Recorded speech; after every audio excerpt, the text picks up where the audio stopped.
A woman arrived in the U.S. with zero English, zero money for classes, and zero English-speaking friends. And 6 months later, she was working a full customer service job entirely in English. She didn't take a single class, and what she did instead is so simple, it almost sounds like a trick.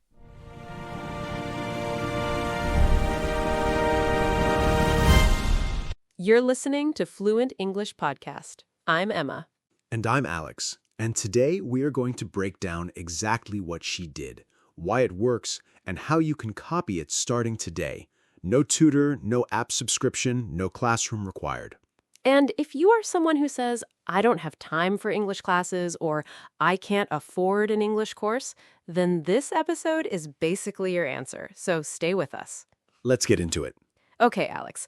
So before we talk about the method, let's talk about the person, because I think the story matters a lot here. It makes the whole thing feel real. Absolutely. So there are actually many documented cases like this, but the pattern is always similar.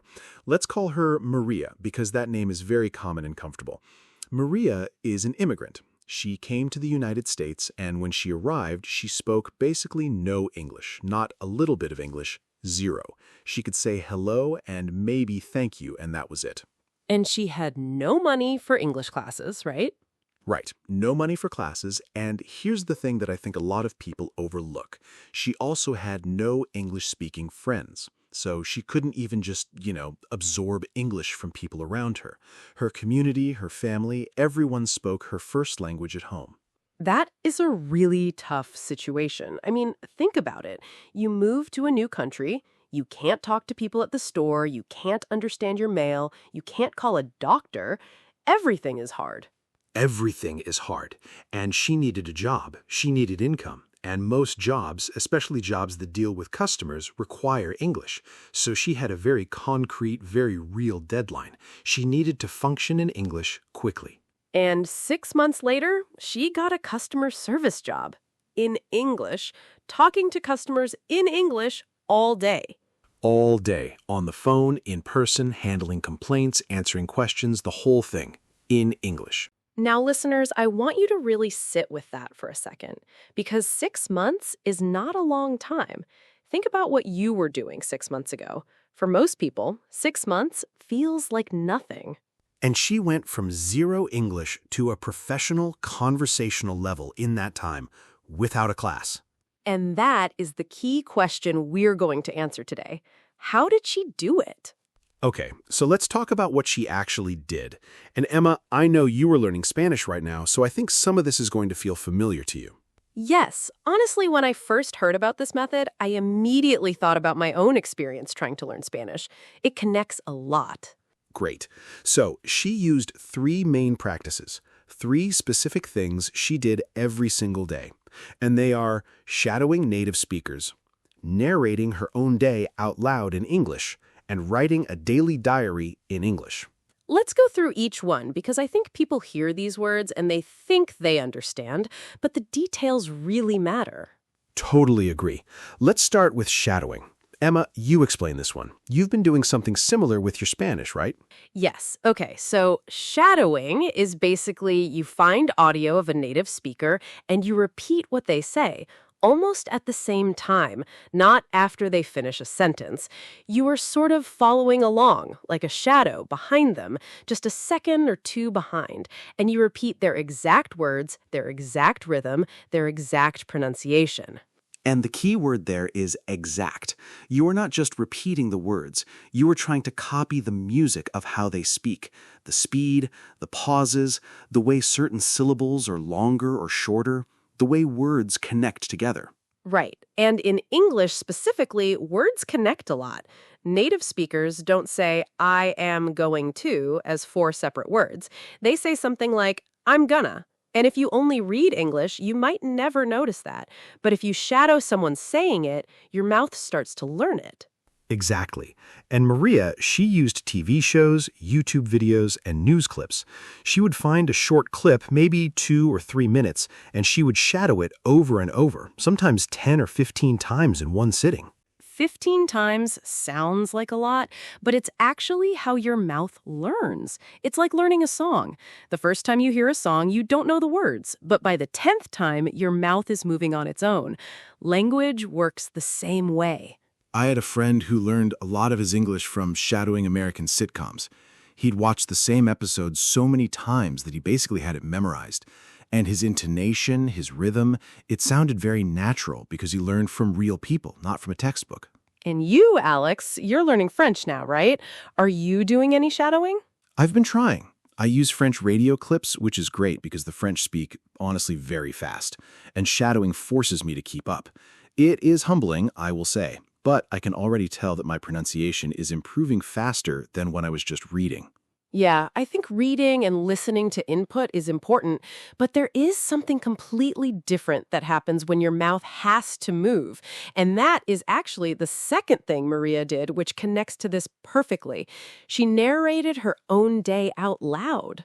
This one is my favorite, honestly, because it costs nothing. Zero. You just need your voice. So what does this mean? It means she would go about her day and she would describe what she was doing in English out loud, like a sportscaster, like a radio host describing a game, but the game is her own life. So she would say things like, okay, I am making coffee. I am putting the kettle on the stove. The water is getting hot. I need to find my mug. Where is my mug? Ah, it is in the cabinet. Just all the small, simple daily things. And at first, she said she would stop a lot. She would start a sentence and not know how to finish it. And that is the moment where the learning happens, because she would realize, I don't know how to say this in English.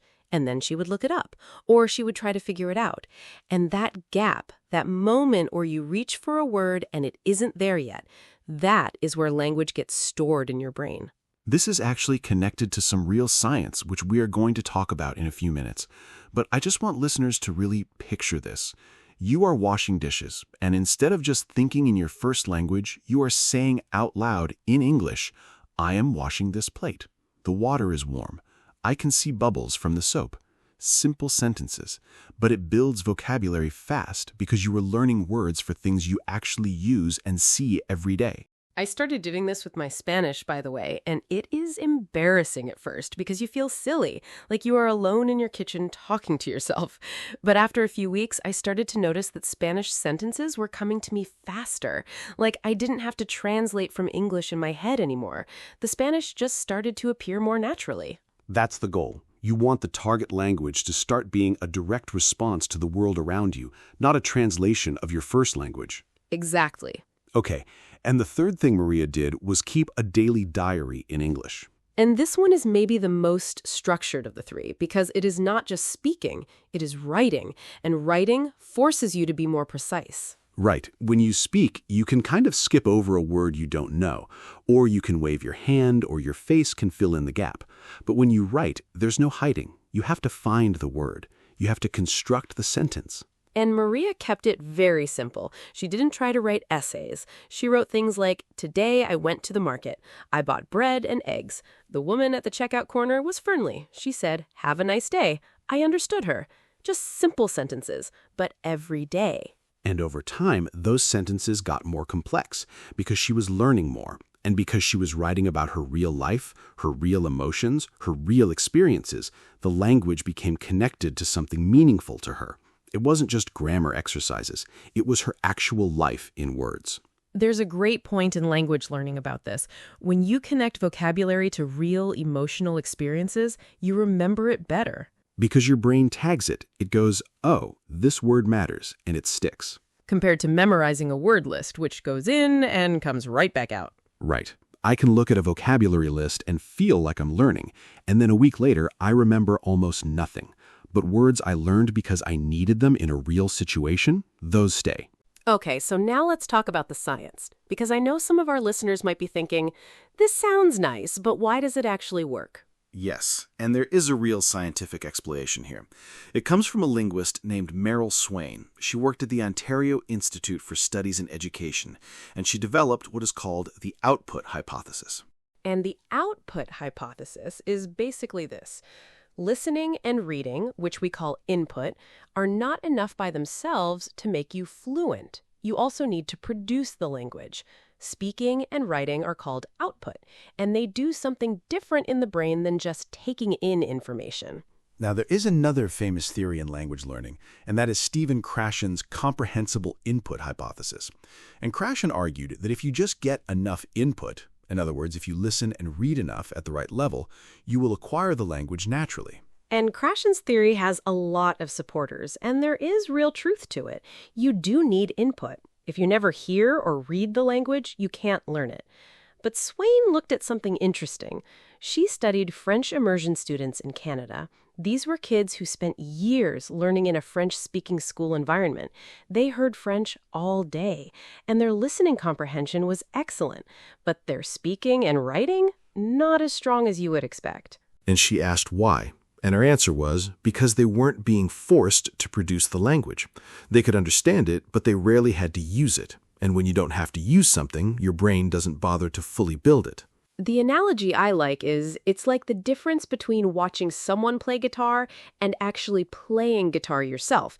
You can watch 100 guitar videos and understand music, understand chords, know what good playing sounds like, but your fingers don't know how to do it until you actually pick up the guitar and play. Language is the same. Your mouth and your hand, in the case of writing, they need to practice producing the language, not just receiving it. And that is exactly what Maria's 3 practices were doing. Shadowing is output. Your mouth is producing sounds. Narrating your day is output. You are speaking English out loud. Writing a diary is output. You are producing written language. All 3 are forcing the brain to actively use what it knows. And here is the important part that Swain identified.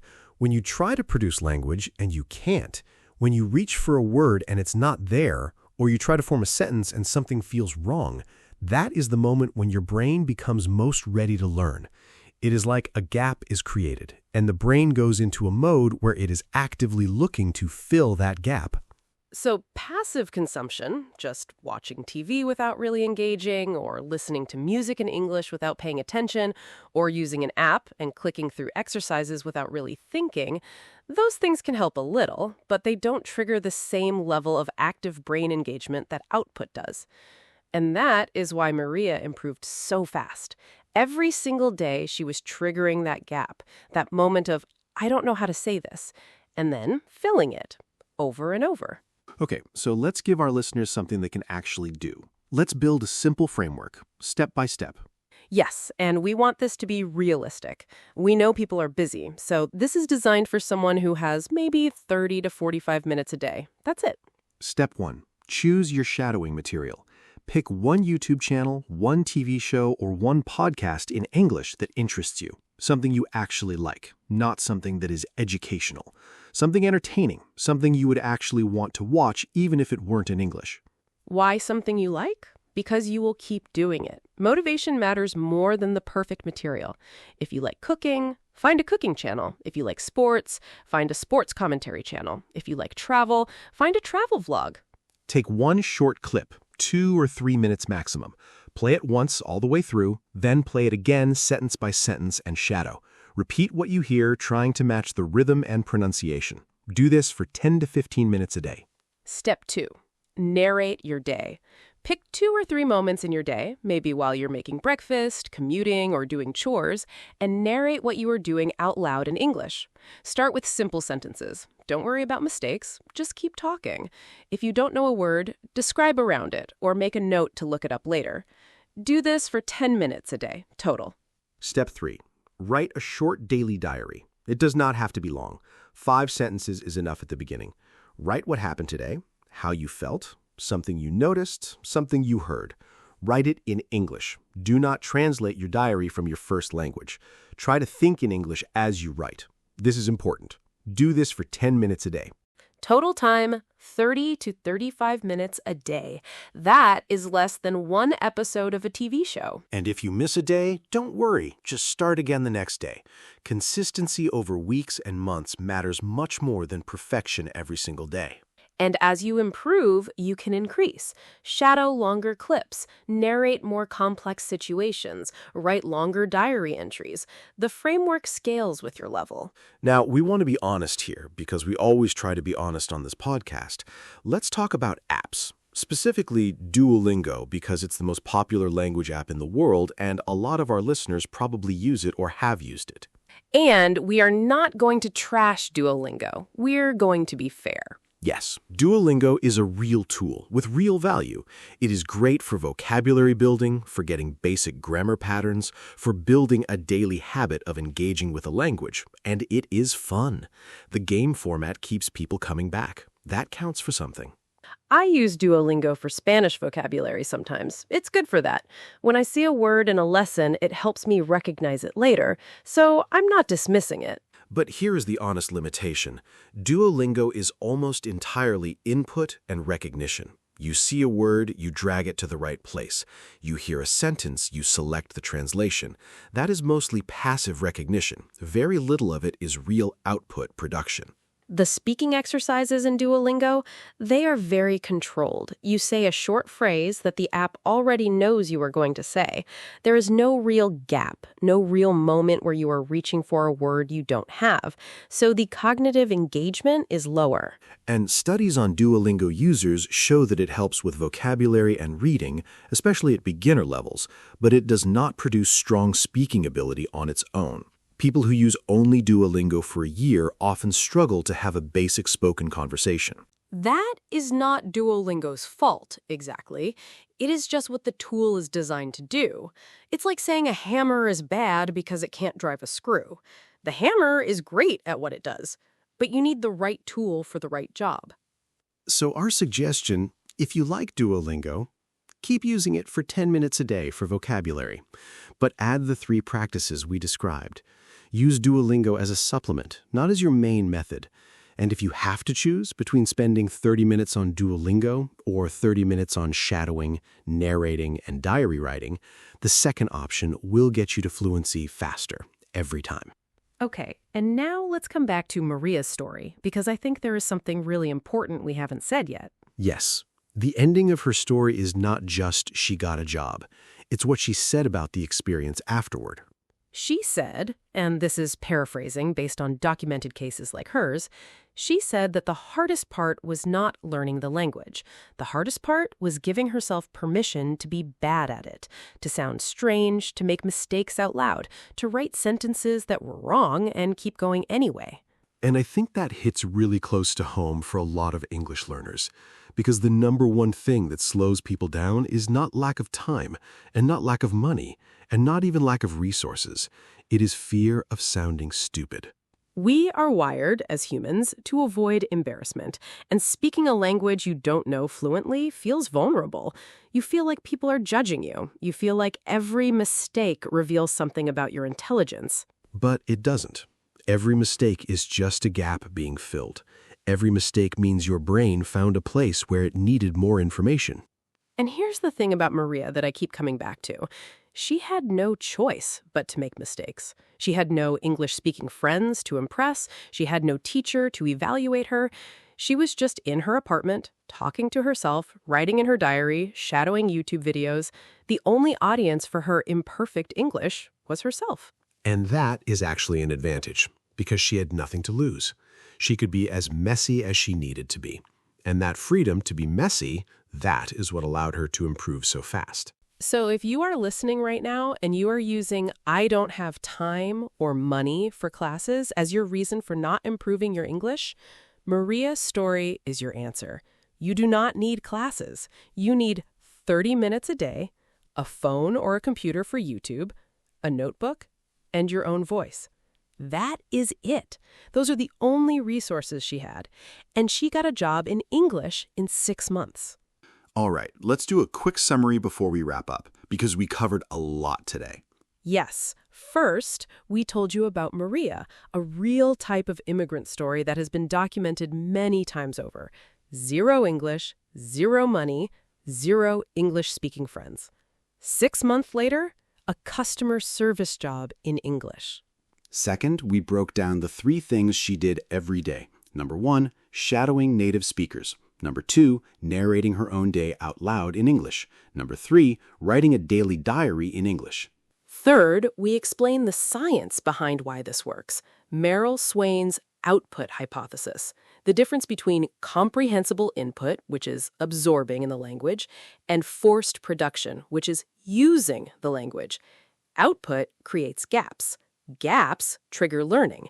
That is the cycle.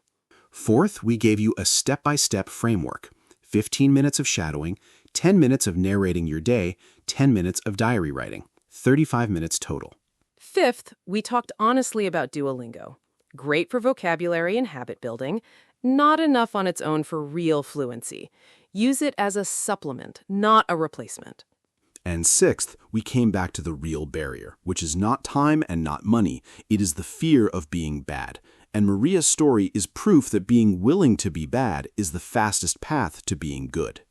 Before we go, I want to ask Alex something. Alex, you are learning French right now. Have you done any of these things? Be honest. Ha. Okay, honest answer. I do some shadowing. I have been doing that for a while, and I can feel the difference it makes for pronunciation. The narrating my day thing, I have done it maybe 5 or 10 times, and it is genuinely hard, and I always feel a little ridiculous. But yes, I can tell my French is more automatic when I do it. The diary, I am bad at doing consistently. I will admit that. So you are proof that even knowing the method doesn't mean you always do it perfectly. Exactly. And that is fine. I do it when I can. And every time I do, I notice a difference. The point is not to be perfect. The point is to keep coming back to it. I'm the same with Spanish. Some weeks I shadow every day. Some weeks I don't. But I try to narrate at least a little every day, even if it's just describing what I'm making for dinner. And my Spanish has improved a lot more since I started doing that than it did from just doing vocabulary flashcards. And we are not language teachers. We are just two people who love language, who are learning languages ourselves, and who talk to a lot of people about this. And this is what works consistently for real people. All right, that is our show for today. If you got something useful from this episode, please share it with one person who is learning English or who wants to improve their English. Because honestly, a lot of people are stuck using methods that are not working, and they don't know there's a better way. And if you want to try the 35-minute framework we described today, start tonight. Seriously, tonight. Find one YouTube video you like, shadow it for 10 minutes, then narrate your morning routine in English tomorrow. Then write 5 sentences before you go to bed. That's it. That's day 1. Thanks for listening to Fluent English Podcast. We'll be back next episode with more real conversations, real tips, and real English. See you then. Bye, everyone. Bye.